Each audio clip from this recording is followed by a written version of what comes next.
Hey guys, and welcome to Gwent, the Witcher card game. Long time no see, my name is Jaggerous, and today I have a seasonal Nilfgaard list for you guys. I am the Nilfgaard faction ambassador, after all, and this is an Emhyr list, and I think it's actually a pretty powerful list. I've been seeing a lot of success with it. Now, for those of you who do not know, the current seasonal mode will set a unit equal to its provision cost. So for example, Dandelion Poet here, he has 14 provisions, which means he's actually a 14 strength unit. So you can kind of understand why we're putting cards like that in this deck.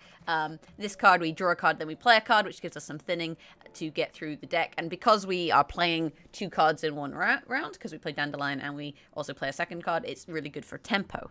And you'll kind of notice that part of the theme here is removing big units, and part of the theme here is playing some really decent tempo cards. So then we have Geralt's Igni, which is pretty lovely. We can use this to destroy the highest unit on an enemy row with a total of 20 or more power. And if your opponent happens to just openly play the Witchers, for example, which are going to be 8 strength the pop, without putting anything there to defend them, we can actually just burn up 24 points of power with Geralt straight off the back. We also have Geralt of Rivia, destroy an enemy unit with 8 or more power. We then have Roach, who will come out of the deck when we play a gold card, and because of the 10 provisions, she is 10 power. Similarly, Geralt of Rivia, 10 power, and gives us toll removal. And what's better than one Geralt of Rivia? Well, technically 2, because Leo Bonhart also destroys an enemy unit with 8 or more power at the same provision cost. But, he is a Nilfgaard unit, which means you can use your leader ability on this. Emhyr allows you to move an allied Nilfgaardian unit back to your hand and boost it by 2, then play a card. So you can actually double play, for example, the Leo Bonhart and get a lot of removal. Another option for double playing is Shilard Fitz Osterlin. Probably Shilard. I just call him Shilard. I've never actually said his full name. He will set the power of your opponent's highest unit in their hand to 1. And considering we're going to expect to see some pretty tall units this game, this is, again, another powerful card, which you can opt to replay. However, you do have to be a little bit careful when it comes to Shilard, because you're also running, down here, the Slave Hunters. If there are 4 or more units on the row, opposite row, seize the lowest enemy from that row. Now, we don't expect to see low enemies unless our opponent plays the card that you hit with Shilard. So ideally, you want to be playing Slave Hunters in the first round, whereas you want to be playing Shilard in the last round. Shilard also in the last round means that your opponent can't mulligan whatever it is that you set to 1. Then we have Emhyr. Emhyr we can use to replay a Roach. So Roach is going to be 10 points worth of value, and with Emhyr is a pretty nice 18-point play. Then on top of that, we have so we have our Witcher trio, which I mentioned. Then we have our Dopplers. Dopplers, usually a 1, and you choose a unit in your hand. Then you boost yourself by the total number of units with that same primary category. And we actually have a lot of humans. And because Doppler is setting itself to 6 anyway, you can usually see about 12 points of value from these cards, which isn't too bad. Alternatively, if you want to see 12 points of value in a slightly different way, you can always run the Imperial Brigade. But I feel like personally it's just too many targets to mulligan, because you want to mulligan 1 Imperial Brigade, 2 Witchers, and a Roach, and I think it gets a little bit tricky. But personal preference as to whether you feel like you can fit those in. Admittedly, if you can save the Witchers for the final round, they are a pretty powerful play, but I think usually they're better just to kind of thin that deck. Similarly, we just have we have an Alba Cavalry in here. This is, a 5-point unit just to slot in to give us a lock. I like having a lock in this deck for the matchups, but, that is a card that you could definitely look to potentially change depending on what you want to do. Obviously, don't put spying units in because they're going to get stronger, but it is something that you could maybe opt to change out. But at the provisions, I quite like it in that spot. We then have 2 Spotters. Reveal a random unit from your opponent's deck and boost off by its power. Considering the lowest power unit in your opponent's deck is going to be a 4, at worst case this is 9 points, and best case it's more, which is pretty nice. Slave Hunters I've already mentioned.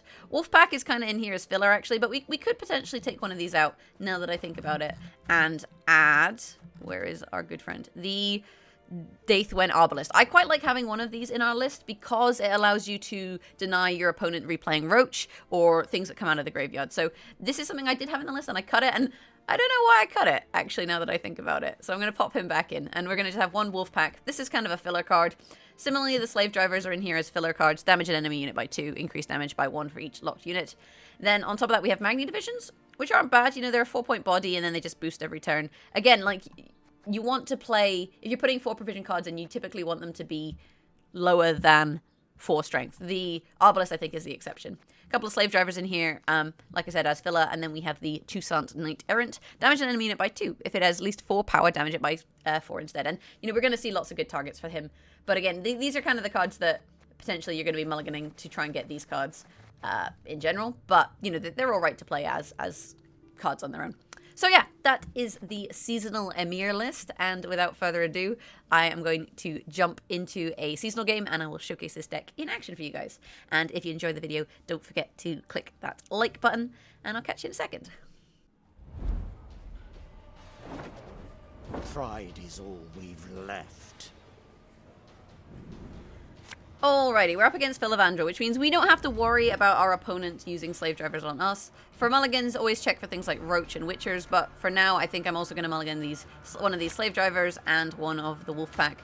Not the greatest starting hand in the world, if I'm honest with you. We didn't actually see any Witchers, and we have a hell of a lot of bronze, so it may be tricky to take this first round. But, with that said, you know, we have some options for drawing cards. We have some good cards to play here. You know, we can play the spotter is fine just to play and get some points on the board. Similarly, the Doppler. Don't know what to expect from Filavandrel. Maybe some kind of Scorch tactics. Like, there are a lot of coal units, so you could always try and line them up. Interestingly, the one that spawns here isn't as powerful, as you can see, as the other one, which is, I would say, kind of interesting. We do want to steal a unit from the row. If we deal 4 damage to this, we put it down to 3. So for now, I think we're just going to wait with dealing damage, and instead, what we could do is we could just play the spotter on the melee row. Let's have a little peek what's in his list. There's a 4-point unit. So like I said, 9 is the worst. I feel like I always get 4s. You know, it's like, reveal a random card from your opponent's deck, and it's like, reveal a 4-point card from your opponent's deck. Admittedly, people will mostly mulligan away lower, you know, bronzes, and hold on to their high-value cards. So I kind of get it, but at the same time, you know, it's kind of annoying at the same time. So let's play the Doppler now. We probably should have played the Doppler before the spotter, just because this is also a human tag. So Jaggerous just doesn't know how to play the game. But you can see we still got +7 there, which is pretty decent, a 13-point play from, what, 6 provisions, which I don't think is bad odds. So we're just kind of taking it slow here, and then we'll wait and see what it is our opponent does choose to get up to. We're going second, which is nice. We don't have a tactical advantage, but, you know, we have powerful cards if we want to play tempo. We can play, like, Dandelion, for example, which isn't too bad.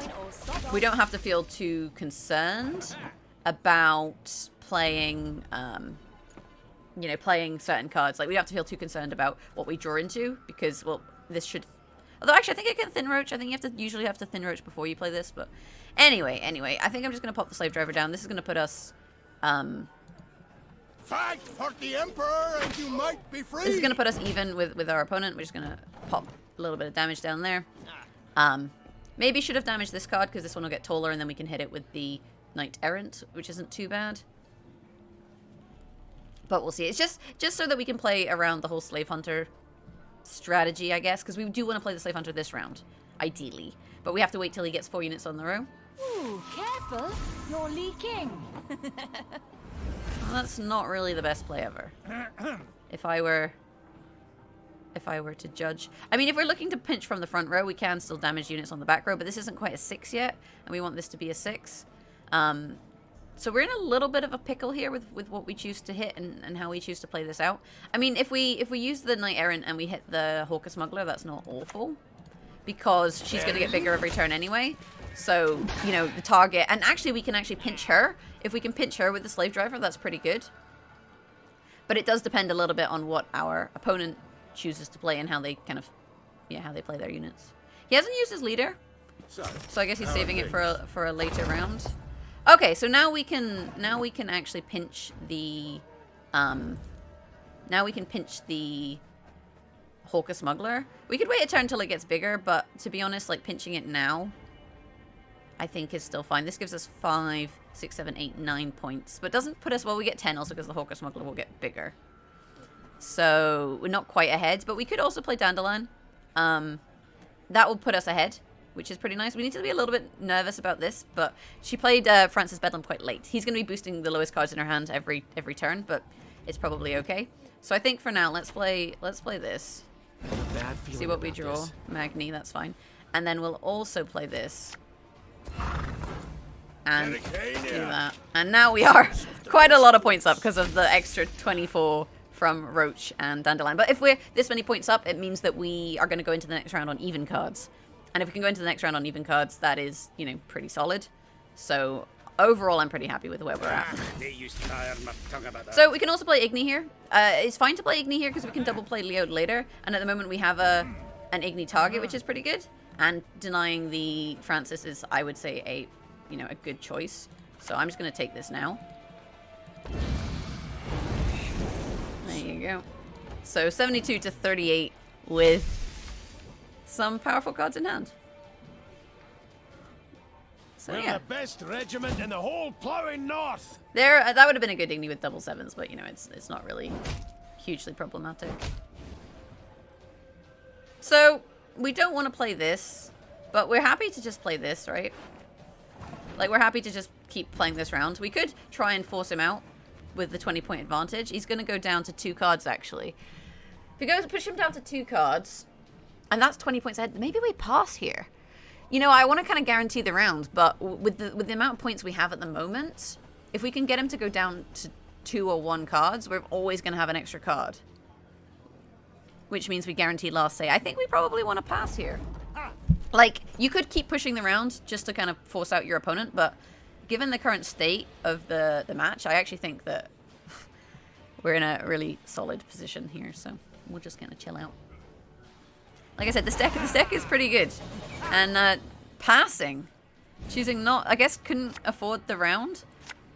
Which puts us in a really nice spot, especially against something like a Filavandrel, because you can kind of just bully them out. We don't really need to banish anything, so let's mulligan this, and we'll also mulligan this. We took a risk there, because we definitely could have pulled an extra Witcher, but I mean, we have a card, right? And I think we'll just go for the 2-0 here. We can also double play Shilard. And I think he's identified that, you know, this is probably it, right? So you've got to kind of go for it. Double playing Shilard is pretty nice. It puts 2 of his units on 1. We probably will still get a... Oh, there you go. I was going to say we probably will still get a target for Leo, and that is correct. So he's also just used Filavandrel, which makes the Shilard actually pretty decent. So let's just do that. And it denies a couple points from his Filavandrel, as well as, you know, some of his maybe taller units that he were holding on to. We'll see. We will see. There you go, Trent Boar. We can actually just straight lock this, or we could kill it. I think considering we can just kill it, I think we should kill it, right? Because it's going to be able to heal itself. So let's just do this. Do us quake. And just remove the engine. And yeah, I think we are generally in a pretty spicy position here with the deck, so that's good. Even cards up 12, and he has a 1 strength unit in there. We have a 24 here. This is worth at least 20. This is worth 18, and this one's worth 5. So, you know, we'll see. We'll see.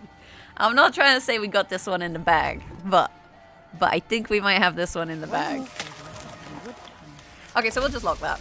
This is fine. It's just boosted our target, so, you know, it's all good. It's all good.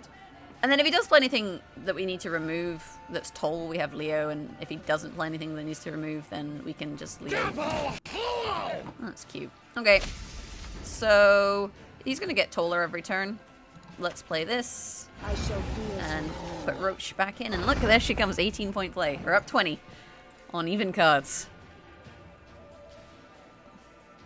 I wonder if there's an argument for passing. Just, oh no, it's 2 PM. I'm not going to do it. I'm not that much of a dick. I'm a little bit of a dick, but I don't think I'm that much of a dick. Maybe. I don't know how you come back from this as Filavandrel. Because you went down a card in the first round. And then it's not looking hot. Let's get some Witchers. There you go. Look at that. Premium Lambert. And then, like, regular Vesemir and Eskel. It's a look. Don't judge me. You gotta have, like, priority over Lambert. Okay, so I think we probably win. We have 21 points in hand. Always willing. Yeah, see, that's where the pain is. Like, you get the points from the agitator, but it's not enough.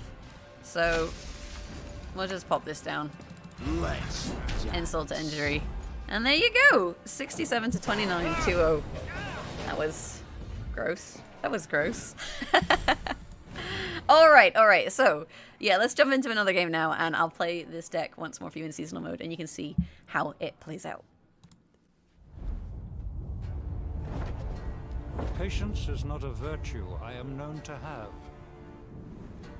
Alright, so we're in a Calvé matchup, which means we want to be a little bit careful about the opponent's Slave Hunters. Mulligan-wise, we want to throw Roach, and I think also one of the Slave Drivers.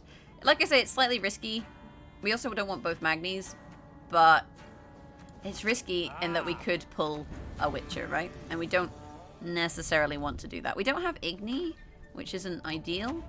We'll just open up with the Magni. I typically play it on the range row because there's a lot of kind of melee specific units that you want to be playing. Leo, for example, is a nice example of that. I think we probably just want to lock this. I don't hate it as a strategy. And also it puts something low on the row, so then if you're worried about slave drivers, then you put something small on the row, and if you put something small on the row, then it feels, you know, pretty good. This also gives another point to our friend the slave driver here. So we can utilize the slave driver plus the wolf pack to actually kill the Nausicaa Sergeant, which I like. So I guess I'll have to play wolf pack on the front row, that's fine. I guess we just play the slave driver for now. But actually, no, if I play that on the back row, that's going to stop Magni division, so let's not do that. Let's not do that. There we go. On the flip side, you know, if you're playing your Witchers, you also want to be a little bit wary of... Igni. So that's the other thing that you have to be kind of careful of. to work. In my opinion. But you can protect them by using the tactical advantage to, you know, boost something above 8, for example. And then it's not too bad. So we're looking like we're going to get decent slave driver hunter value if this continues, which is quite good. I think now is where we thin the Witchers. Although, you know, Roach might go to the back row, which would be kind of awkward. And actually she went to the front row, which is great because now she's blocking the Witchers from getting got. I think we can wait on the tactical advantage. You know, I might have wanted to use it to kind of protect the Witchers, but as it is, we're kind of fine. We've got 8 units now on the front row, though, so we can't really play anything else on the front row. Portals. Well, now we can play the Slave Hunter, which is going to pull us a 6, which I think is a pretty good play. So let's play... We'll also boost this. And we will play this. Pulls us a 6, which is, you know, 12 points. Plus the 5, 17-point play for, what, 5 provisions? That's okay. It's okay. So yeah, I'm really happy with where we're at the moment in terms of the hand. If we had an Igni, you know, those 2 10s on the front would be looking pretty nice. We could look for a mulligan here. But I kind of feel like it's a little unnecessary. We could play Geralt, and that's not awful. You know, it depends how badly we want this round. And I think getting this round is pretty important.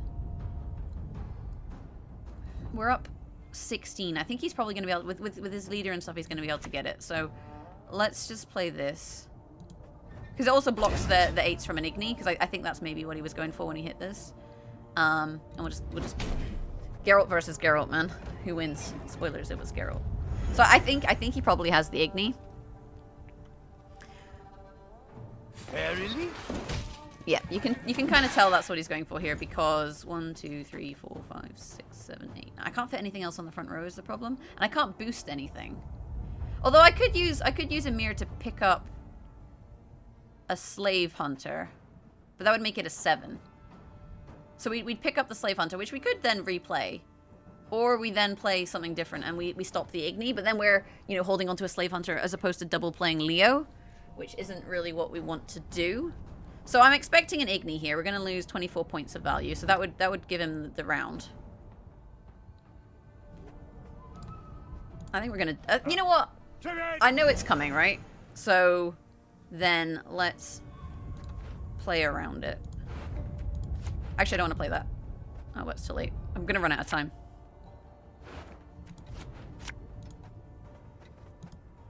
There we go. Whew! I don't think I have anything else to do. I think we're good. But I played a card. Why did I... What the hell happened there? Oh, I had to play another card. Oh, I just discarded something. What did I discard? Shilard. I think I just discarded Shilard. I forgot I had to also play a card there. So, I mean, we got him out the round, but we also wasted Shilard, which is kind of bad. It's kind of bad. And we used our leader, and he hasn't used his. Not ideal. Alright, let's mulligan this. Let's mulligan this. I mean, I know he has Igni, which is kind of bad. I think we maybe misplayed this a little bit. I also forgot that, you know, I had to play a card there, so mistakes were kind of made. We have Last Say, though. He has Alba Pikeman. Okay, so don't play on the front row. But then if we're playing Magni, we do need to play on the front row. I do want to see if I can get the card to banish, because if he's running a Seer, I want to banish his Roach.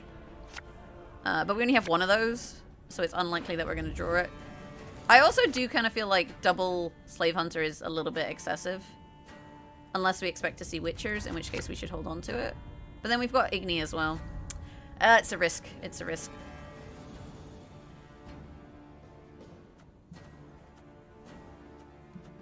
An extraordinary plan. Okay, that's fine.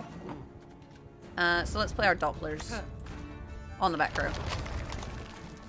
And we'll kind of see how this goes. Only +5, unfortunately, but still it's 2 11s, which is pretty good. We don't want to play them both on the back row, though, because if we play them both on the back row, what we achieve is we play into his Igni, right? Which I'm pretty sure he has. Oh, I should have played the Doppler. That was my bad. I just wasted a point. I was like, oh, this goes on the front row. We'll play this, but I should have played the Doppler. Whoops. Although, I guess now it's not playing into his Igni. Unfortunately, there was nothing we could do about this, but now we got 2 10s, so I'm just going to play this now. You know, a 21-point Igni, I think, is still pretty good. We're up 4 on even cards. And that doesn't actually affect our Doppler at all.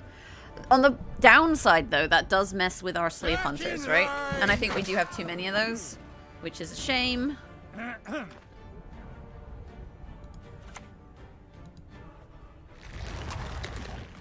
But we'll see how we go. We'll see how we go. I guess we play... Can you not do maths? Buddy, come on. Well, he's played Igni now. I was going to say I was worried about playing this because of the 10s. But actually, it's totally fine now. Because he has, in fact, played his Igni. Which would have had a target if he'd been... very slightly patient, you know? Like, it would have been alright. But never mind. There's Calvé. He does have Witchers. Put them on the back row. Yes! Yes! We're gonna steal it. We're gonna take it from him. Don't play anything small on the back row now. Oh, I'm so excited. I'm so excited. I thought we'd maybe fluff this. But I actually think it's alright. I actually do think it may, in fact, be alright on the night. And we've got value on both of our Slave Hunters. So I'll play the boosted one, because that's the one he knows I have. This one's got spirit. And we'll say thank you, because we're polite. You serve me well. Catch him! He's worth 20 florins. And see, that's not good, because the alternative is you get a 5, but you know what? We'll just keep trading cards. Used to be I hunted game. Oh, it's 61 to 60, one card apiece. So if we both have Leo, I have a bigger target. Oh, he went Ard. Not the best. This is, I think we do in fact win. This is a Witcher and he's a Witcher and a unit above 8, so pretty good. There you go. Look at that. We'll send the GG, and it turns out Nilfgaard Faction Ambassador, pretty good. That was a little bit of a hairy game. But overall, you can see the power of the deck, and yeah, I think you just have to be a little bit aware of your opponent's Slave Hunters and that sort of thing. You also want to be kind of careful about how you play your Shilard. You know, think about banishing units and that sort of thing, and think about what your opponent might play. Remember that you can double play something and play around Igni. So, you know, you saw me playing around Igni in the first round. But yeah, that's the deck. So if you like the deck, maybe hit that thumbs up button. Let me know what you think in the comments below, and hopefully you'll see more channels on the videos on this channel going forward, because life is good. Have an awesome day. Thank you so much for watching. You can find me on Twitch, twitch.tv/Jaggerous, and on Twitter @Jaggerous. Peace. Wait, no, that's not what I normally say.